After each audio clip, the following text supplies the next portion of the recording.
This year for the holidays, Massdrop has a collection of over 20 of their most popular Massdrop made products with 2 to 3 day shipping for pre-Christmas delivery. Exhibit A, the EMU Purple Heart headphones with lightweight construction, comfortable ear pads, and solid wood ear cups for a standout look. Click the link in the description and check out the holiday gift collection at Massdrop. What's happening, people? Welcome back to the channel. Hope you're all doing well. Today I'm taking a look at a smorgasbord of USB Type-C products. These are devices, accessories, etc. That we're going to be taking a closer look at today. I pretty much just bought all of these on Amazon. I'll put links in the description below in case you're interested. But these weren't really purchased based off of anything more than user reviews. I tried to pick out all the ones that seem to have high ratings and just personal interest, things that happened to pique my interest. I felt like, hey, this might be kind of interesting to showcase to you guys. So that's what we're going to be taking a look at today. The reason why we're doing this video in the first place is because USB Type-C, while it is still far away from becoming the universal mainstream USB interface, I mean, it still has a long way to go before it replaces micro USB, for example, it is still becoming increasingly popular, especially here at the end of 2017, where we're seeing more devices than ever supporting this new interface, such as your smartphone. The Google Pixel that I have here is a USB Type-C phone. It's also wiggled its way into laptops, especially those supporting Thunderbolt 3, which is a super versatile technology. We'll take a closer look at that later on. And motherboards. I mean, we've got motherboard USB 3.1 Type-C headers now, just natively baked in, as well as, we're starting to see more and more Type-C front panel on mid-tower and full-tower cases. So it's super exciting. This should give you guys a pretty good idea of what sort of Type-C devices you can start using now as we sort of witness the wider spread adoption of this new interface. So on that note, let's dive right in and see what we have in store. So here we have a USB charging cable. Try to contain your excitement, but no, this is actually kind of cool. Hear me out on this first. We've got a USB Type-A connection on one end and a magnetic tip with just some electronic pins on the other, and this actually includes 3 individual tips or connections that you can pop on and off at your leisure. We've got a lightning connector for your Apple devices, micro USB, and USB Type-C. Just pop it on. It's magnetic, super cool. I guess the idea here is that it's super versatile. You only have to have one cable, and yet it can support 3 different connections. The downfall here that I'm seeing is that no one's gonna carry around all 3 of these heads on them at any time. They're pretty much gonna use the one connection that they prefer, and it's gonna stay that way. Or they're gonna end up losing the other 2 because they're so tiny, it didn't come with like a pouch or anything. So really the main selling point for me here isn't versatility or flexibility, but rather ease of use. Because with, Type-C, for starters, in its defense, is already as good as it gets when it comes to just how easy it is to plug something in. It's reversible, it's nice and wide, it's fairly large, much bigger than micro USB, and you wouldn't really think that there'd be a need to make the connection process for this interface any easier. But, that being said, if you pop in the connection into your phone, for example, connecting is pretty much as easy as putting the cable within proximity of the magnet, and there you go. I could see this being really useful if you're one of those people who has like a car mount, like a windshield mount for your phone in your car, obviously. You can pretty much just keep this plug in there 24/7 if you wanted to, and if you have one of these cables in your car, when it's time to connect, you pretty much just put it up there. There's no force or pressure that you have to exert. It goes and connects really easily. It's a pretty strong magnet. It will pull out the connection, or it usually does pull out the connection if you just pull it straight back, like that Type-C header came along with it. But you can easily just pull the cable quickly or at an angle if you want to keep that magnetic tip inside of your phone at all times. It features a 3.3 foot braided nylon cable, so it doesn't get snagged very easily. It's very soft to the touch and fairly high quality. And finally, it does have an activity LED on the magnetic end, so you know when the cable's in use. Next up, we've got the SanDisk Ultra Dual Drive. This is a 128 gigabyte model that I picked up for 36 bucks, although the capacities range anywhere from 32 to 256 gigs. It has sort of a lightweight construction with either metal or aluminum and plastic. I can't tell if it's metal or aluminum, but at any rate, it feels sturdy enough. It's the quality is nothing to write home about. It's pretty typical from what you'll find on most SanDisk products, but it doesn't feel like it's gonna break in your hand the day you get it either. It's incredibly small and portable, which is why I appreciate the fact we've got some keyring holes, although I wish they were a little bigger. I feel like a full-size keyring would be hard-pressed to fit inside of here.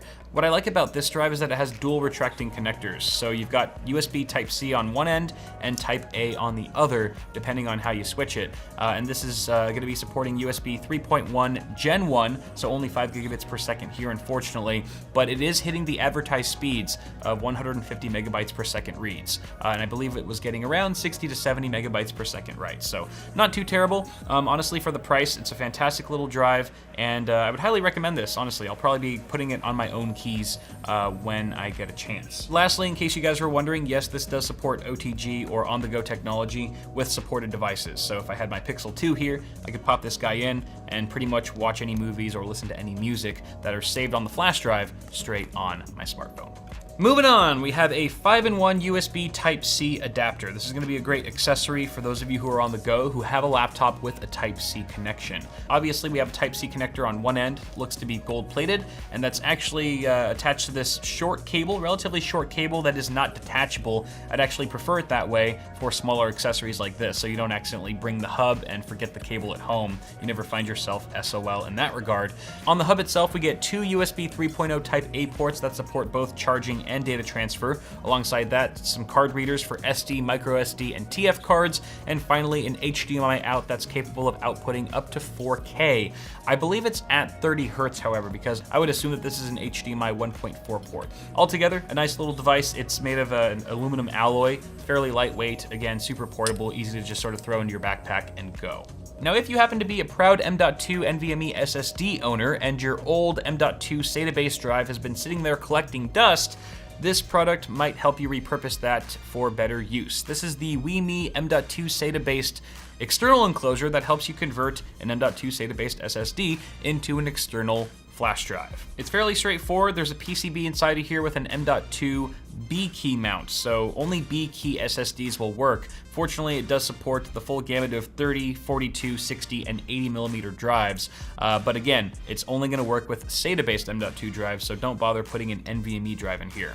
Once you screw it down to the PCB, you pretty much slide that back into the enclosure and tighten it up with the two included screws. The enclosure itself has a Type-C connector that supports USB 3.1 Gen 1, unfortunately. It does have a really nice bite to it when you plug in the included cable, which is also just a really nice length. It's a very sturdy, solid cable as well with a Type-A connection at the other end. It does support trim and UASP, which are fantastic features to have for a device like this.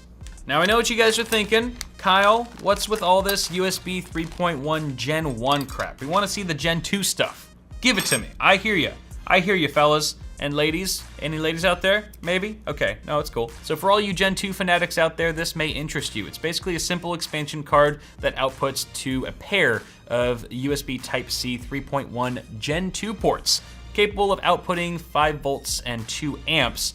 This thing's absolutely fantastic. It has a really nice kind of black sort of powder-coated finish here on the expansion slot. They also included a low-profile half-height slot. So if you have like an older PC or like a server-based, like a slim case or something like that, you could use this for that as well. It's also fairly inexpensive. How much did I pay for this thing? 20 bucks. Honestly, not too bad at all. And again, no additional power required. It gets all of its juice from either an X4, X8, or X16 slot on your motherboard. Supports all the way back to PCIe Gen 1, and overall just a nice little unit. A very simple, straightforward, and affordable solution to expanding the USB Type-C connectivity on your system. Now, most of the products we've talked about so far kind of celebrate the adoption of USB Type-C, but if we're being honest with ourselves, it's still a long ways off from becoming the mainstream USB interface. So for that reason alone, you should be prepared for situations where Type-C isn't available to you when you desperately need it.